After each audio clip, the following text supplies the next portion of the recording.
Life's been a series of tough breaks and lucky strikes. Losing my parents early stung like hell, but I got lucky when the elderly couple next door, the Parkers, took me in. They were the kindest souls you could imagine, treating me more like a granddaughter than a charity case. We weren't rich in money, but we were wealthy in love, and that's what mattered. Then, just as I was coming into my own, turning 18 and thinking about college, they died in a car accident. Just like that, I was on my own again. The Parkers left me a bit of money for school and their old house in the suburbs. It was a cozy place, full of memories, but too many ghosts for me. So I sold it and bought a small apartment in the city near the college where I'd enrolled to study financial management. It felt good having a plan, moving forward. Classes were tough but interesting, and I threw myself into learning everything about numbers and markets. After college, I landed a decent job. Daytimes were packed with workers, and I was doing all right, but nights were another story. The city felt lonelier than it should for a place so full. That's when I met Tom at a friend's party. He was loud, funny, and didn't care who knew it. His energy was infectious, and we hit it off from the moment he bumped into me, spilling my drink. "Hey, watch it," I snapped, more out of surprise than anger. "Whoa, my bad, let me make it up to you. What were you drinking?" Tom grinned, unapologetically charming. "Beer, just beer," I say it, trying not to smile too easily. "2 beers coming right up," he shouted over the music, heading to the makeshift bar. That was Tom all over. Simple, straightforward, and no fuss. We spent the whole night talking about everything and nothing. It turned out we both loved old movies and hated sushi. It was easy talking to him, and by the time the party was winding down, I didn't want to say goodbye. A year later, he proposed. No dramatic gestures, just him, me, and a ring he fumbled out of his pocket while we were watching TV.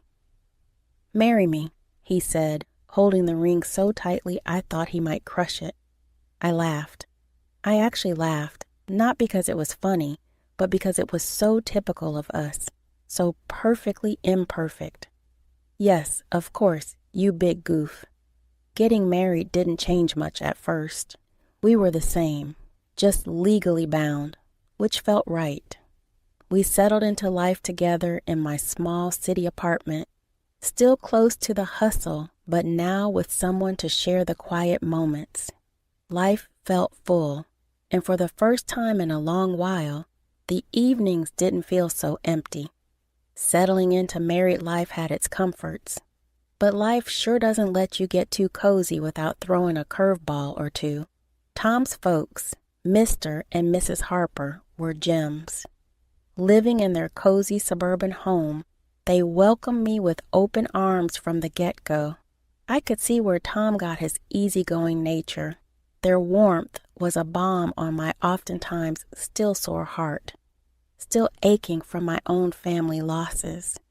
"So happy you're part of our family now," Mrs. Harper would often say, squeezing my hand with a kindness that felt both uplifting and overwhelming. "Thanks. I really appreciate how welcoming you've been," I'd reply, feeling genuinely grateful. Visiting them became our weekend ritual. Those days were filled with backyard barbecues and lengthy chats over cups of steaming coffee. Life was good, simple, and honest until it wasn't. Tom got called away on a long business trip, a whole year out of state. It was a fantastic opportunity for his career, but the timing was brutal. No sooner had Tom left than Mr. Harper's health took a nosedive. It happened fast, and Mrs. Harper, bless her heart, sounded near out of her mind with worry when she called. "Kimberly, I hate to ask, but I could really use your help around here. George is really not doing well." Her voice was thick with unshed tears. Without a second thought, I packed a bag and headed to the suburbs. Seeing Mr. Harper so frail shook me. He had always been a pillar, strong and steady. Now he looked shrunken, tethered to his life through a maze of medical tubes. I slipped into the routine of their household seamlessly, handling the cooking and cleaning, while Mrs. Harper focused on George's care.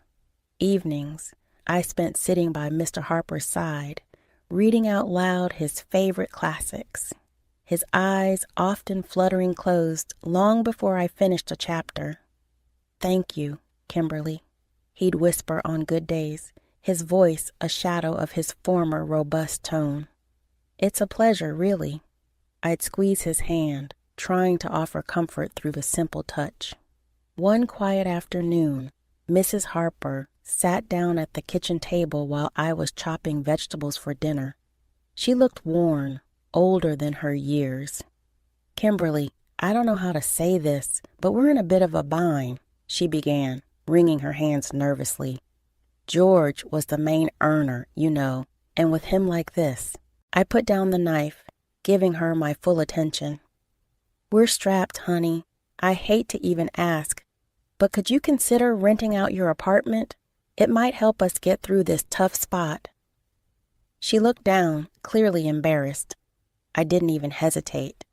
"Of course, Mrs. Harper. I'll get on it right away," I said firmly, trying to ease her burden. The apartment rented out quickly, and every month I dutifully transferred the rental income to Mrs. Harper, along with money for groceries and whatever bills piled up. It wasn't easy. The commute to my job in the city became a nightmare, but family sticks together, right? That's what I kept telling myself, even on the hardest days. "Kimberly, you're a godsend," Mrs. Harper would often say, her relief palpable each time I handed her the money. "It's what family does," I'd respond, though some nights as I lay in the guest room listening to the distant sounds of sirens from the city, I couldn't help but feel the weight of the world on my shoulders. Jake's calls were my only respite, his voice a tether to another life. "How's it going, Kim? You holding up okay?" His concern was always evident, even through the static of long-distance calls. "We're managing. Don't worry about us." I'd force cheerfulness into my voice, not wanting to add to his stress. Life in the Harper household took a drastic turn when Susan, Mrs. Harper's daughter from her first marriage, showed up unexpectedly. The vibe shifted immediately. She had that kind of presence, like a cold breeze that sneaks under the door. I never really knew Susan well, but I'd heard enough from Jake and even glimpsed her frosty relationship with Mr. Harper during brief, tense visits. My days had already stretched thin, juggling long commutes to work and caring for Mr. Harper, who was now bedridden and fading fast. Susan's arrival, however, added a whole new layer of tension. It was clear she was here to stay, making herself at home as if she owned the place. One evening, after a particularly grueling day, Mr. Harper beckoned me to his side with a weak gesture. His voice was a hoarse whisper, strained and urgent. "Kimberly, you need to watch out for Susan. She's a very bad person." I leaned closer, the gravity in his tone pulling a knot tight in my stomach. "I understand, Mr. Harper. I'll be careful," I promised, though I wasn't exactly sure what I was promising against. True to Mr. Harper's warning, Susan wasted no time establishing her new regime. The first sign was when I found her in the kitchen one morning, her presence like a storm cloud over the breakfast nook. "Just so we're clear, I'm not here to play housemaid or chef for anyone," she declared, her tone sharp as she sipped her coffee, eyeing me like I was an intruder in her mother's kitchen. I was taken aback but managed to keep my cool. Okay, Susan. I've been handling things so far and I can keep at it," I said, trying to keep the peace. "Good, because I don't plan on lifting a finger. This is Mom's house after all," she snapped back, her eyes daring me to challenge her. From that day on, Susan made sure her presence was felt, and not in a good way. She'd order takeout just for herself and her mother, leaving their empty boxes on the table for me to clean up. Her disdain wasn't subtle, and it stung, but I swallowed the bitterness because Mr. Harper needed peace. "Kimberly, why don't you sit and eat with us tonight?" Mrs. Harper asked one evening, a rare moment of old warmth in her voice. Before I could respond, Susan cut in sharply. "Mom, Kimberly's been busy all day. She probably prefers eating later." Her words were coated with fake concern, but the message was clear. I wasn't welcome. The days grew heavier, my chores doubling. Susan's entitlement filled every corner of the house. I'd hear her late at night, whispering with her mother, turning her against me with poison words. Mrs. Harper, once so kind and understanding, started to change too. Her looks grew colder, her thank yous fewer. A couple of weeks later, Mr. Harper was gone. The funeral was a solemn affair, with Jake flying in just in time to say his goodbyes. It was the first time in months we were together, and the relief of having him by my side was palpable. Yet, amidst the mourning, I noticed the air had shifted significantly at the Harper residence. Susan was on her best behavior, treating everyone with a forced politeness. "How's everything been while I've been gone?" Jake asked me quietly during a brief moment we had alone after the service. "Fine. Everything's been fine," I lied, forcing a smile. I didn't want to burden him further. His grief was enough to handle. "You sure? You look a bit worn out," he pressed. His brow furrowed with concern. "It's just been busy, helping out around here," I reassured him, avoiding his gaze. It wasn't the time to delve into the mess that was brewing beneath the surface. As soon as Jake left, Susan dropped her act. The mask of the dutiful sister was gone, replaced by the sneering, dismissive attitude I'd grown accustomed to. The dynamic in the house shifted drastically. Mrs. Harper, perhaps in her own throbbing grief, became distant and cold towards me. Commands replaced conversations, and I felt more like an intruder than a family member. Susan took over the household like she was the lady of the manor. Her reign was marked by disregard for anyone's feelings but her own. She started barging into my room without knocking, rummaging through my things as though she was searching for buried treasure. One afternoon, I was out in the garden trying to find some peace when I stumbled upon a box lying among the shrubs. Curiosity piqued. I opened it only to find my watches, jewelry, and even some underwear. My heart sank. Nearby, draped carelessly over a bush, were several of my dresses. Fury bubbled up inside me as I gathered my belongings. Clutching the box, I stormed inside, finding Susan in the living room, lounging like she owned the place. "What the hell, Susan?" I demanded, my voice shaking with rage. "You can't just throw my stuff out." Susan laughed, a cold, harsh sound that echoed mockingly around the room. "Live here? Please, you're just a guest and not a welcome one. You should be out in the garden, or better yet, on the street. You're nothing but a ruthless beggar anyway." Her words stung like salt in a wound. I couldn't believe the venom in her voice. Trembling, I turned to Mrs. Harper, who had just entered the room. "Mrs. Harper, please tell her she can't treat me like this. This is supposed to be my home too," I pleaded, my voice cracking.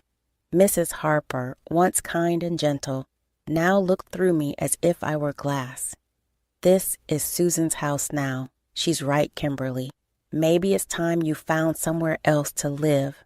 Her words were a blow I hadn't anticipated. I stood there, the box in my hands, my heart breaking in my chest. The home I had come to know, the family I thought I had, crumbled around me in that instant. Despite everything, I stayed because of a promise I made to Mr. Harper on his deathbed to look after his wife and not let Susan overpower her. But day by day, Mrs. Harper seemed to adopt Susan's cruel traits. Her words turned sharp, her eyes cold. "You're just sitting on your hands here, aren't you?" Mrs. Harper snapped one evening as I cleaned up after dinner, her voice dripping with disdain. "I'm doing my best to keep things running smoothly," I replied, trying to keep my voice steady despite the hurt her words caused. "Best? Could have fooled me. Seems like you're just freeloading," she scoffed, turning her back to me as she left the room. Her words stung. I was far from a freeloader. I had rented out my apartment and transferred nearly all that income to Mrs. Harper on top of handling most of the housework. Susan did nothing but criticize. Susan, living off her mother's pension, was relentless. Really, what did my brother even see in her? She would taunt me nightly, her voice loud enough to carry through the thin walls. I'd bite my tongue, swallow the anger and frustration, and remind myself of the promise I made. But the atmosphere was suffocating, the house a minefield of hostility. One evening, coming home early from the work, my world tilted on its axis. I walked in to hear Susan and Mrs. Harper in the middle of a heated discussion in the living room, not noticing my arrival. "We need to get her to sell that apartment of hers. You know how much we could use that money," Susan was saying, her tone greedy and calculating. "Yes, but how do we convince her? Kimberly's no fool. She won't just hand it over," Mrs. Harper replied, her voice a mix of frustration and greed. "Leave it to me, Mom. I'll sweet-talk her into it. Once she signs it over, we can finally live the way we deserve." Susan's words slithered through the air like a snake. Hearing them plot to strip me of my only financial security was a cold splash of reality. Fear gripped me. I couldn't stay, not anymore. My heart pounding, I slipped away to my room unnoticed. They were planning to rob me of everything. The decision was made right then. There was no staying after this. I hurriedly packed my essentials, my hands shaking. Every second in that house now felt like a countdown to disaster. I didn't bother with goodbyes. They didn't deserve them. Slipping out the back door, I ordered a taxi to the station. Sitting on the train to Jake's state, doubts swirled in my mind. Would Jake understand? Would he take their side? The uncertainty was crushing, but the fear of what might happen if I stayed was worse. I stared out the window, watching the landscape blur by, a mix of fear and resolve settling in my chest. When I arrived at Jake's place, his reaction was a cocktail of shock, relief, and a swirl of questions. His eyes widened as he opened the door to find me standing there, bag in hand, looking probably as frazzled as I felt. "Kimberly, what are you doing here? Is everything okay?" he asked, stepping aside to let me in. I hesitated, taking in the familiar comforting sight of his temporary home. "No, Jake, everything's not okay, not at all," I replied, my voice catching a bit. He led me to the couch, his expression now lined with worry. "Talk to me, babe. What happened?" I told him everything, starting from Susan's return, the worsening conditions at home, the financial manipulations, and the final straw, the plot to make me sell my apartment. I hadn't wanted to worry him before, didn't want to add to his stress while he was away working. Jake's face darkened with every word I spoke. By the time I finished, his fists were clenched, his jaw set hard. "Why didn't you tell me any of this before?" he asked, his voice a mix of anger and concern. "I didn't want to cause more trouble. I thought I could handle it," I admitted, feeling foolish now. "Kimberly, damn it, you shouldn't have to handle anything like that alone," he exploded, standing up to pace the room. "I can't believe my mom and Susan would treat you this way." He stopped and looked at me, his eyes intense. "I'm not letting anyone treat my wife like that. No way," he declared, pulling out his phone. I watched, heart pounding, as he dialed his mother. The phone barely rang twice before she picked up. I couldn't hear her words, but the stiffness in Jake's shoulders told me enough. "Mom, this has to stop. I know about everything, and I won't tolerate it. If Susan doesn't leave, and if you don't start treating Kimberly with respect, you can forget about us helping out anymore. No more money, no more nothing." Jake's voice was steel, not giving room for any argument. There was a brief, fiery exchange, then silence. Jake's hand tightened around the phone. "Fine. If that's your choice, then you've made mine," he said finally and hung up. He turned to look at me, his expression softening. "Looks like it's just us now, babe. That's all we need," he said, coming over to wrap me in his arms. I leaned into him, the safety of his embrace fortifying me against the whirlwind of emotions. "Just us," I murmured, feeling the truth of his words. We were on our own now, but somehow that felt okay. Jake and I talked long into the night. We discussed practical things like my remote work arrangements and our financial plans without the extra drain of supporting his mother and Susan. It felt like we were laying the foundations for a new chapter, just the two of us. "Whatever happens, we're in this together. You and me against the world, right?" Jake said with a determined grin. "Right," I smiled back, feeling more confident with him by my side. Against the world. The next few days were a whirlwind of activity. I contacted my job to arrange remote work, which thankfully they agreed to. Jake helped me move my things from storage and set up a home office in the corner of his living room. It wasn't perfect, but it was ours, and it was peaceful. A week into our newfound peace, I was jolted by a call that almost felt like a ghost from a past life. It was Mrs. Harper. Her voice, once sweet to me, now dripped with a mix of desperation and audacity. "Kimberly, why haven't I received the money for this month?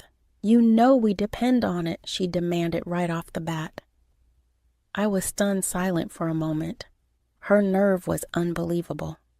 "I'm sorry, but after everything, you really expect me to continue supporting you?" I asked, my tone more incredulous than angry. In the background, I could hear Susan's voice, shrill and angry. "She's just an ungrateful girl, Mom. Make her transfer the money."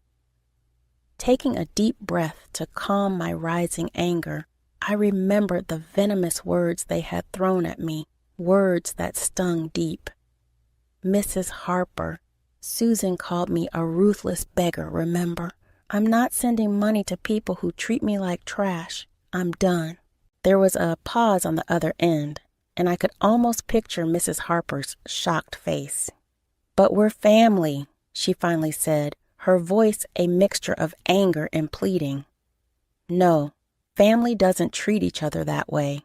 Goodbye, Mrs. Harper," I said firmly, and hung up before she could respond. The call shook me, but Jake was right there, his support unwavering. "You did the right thing, Kimberly.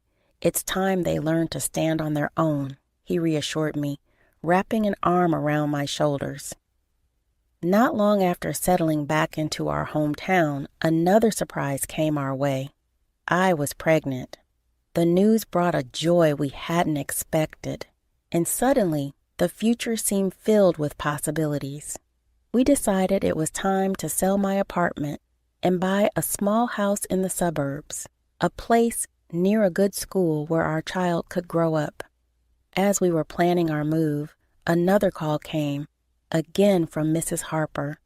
Her tone was different this time, desperate, almost pitiful. "Kimberly, I've made a mistake. Susan forced me to sell the house took the money, and left me with nothing. Could I come and live with you and Jake?" Her voice was shaky, pleading. The request stunned me. After everything, this was a test of my resolve. "Mrs. Harper, you chose this path when you sided with Susan against us. You could have chosen differently," I said, my voice steady, despite the turmoil inside. I know I've made mistakes, but you have a kind heart. Can't you forgive an old woman for her wrong choices?" she implored. I sighed, feeling a pang of pity, but remembering the pain her choices had caused. "I forgave you long ago, but that doesn't mean I can let you back into my life.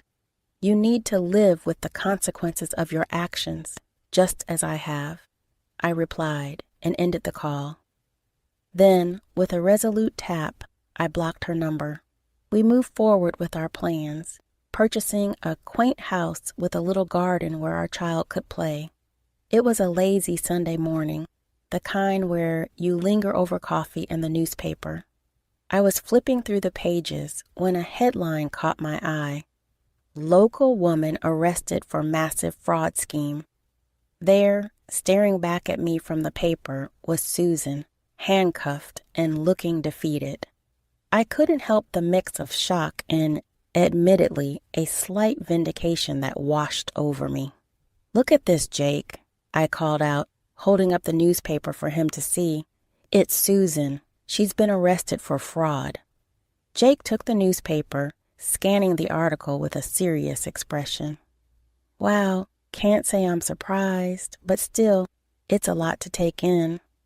"Yeah, it is, but she made her choices, and now she's facing the consequences," I replied, feeling a closure I hadn't realized I needed. The news eventually drifted to us through friends that Mrs. Harper was living in a tiny apartment, working 2 jobs to scrape by. Her pension wasn't enough to cover her living expenses and pay off the debt Susan had left her with. "Did you hear about your mom?" One of Jake's friends, Matt, brought it up one evening when they were over for a backyard barbecue.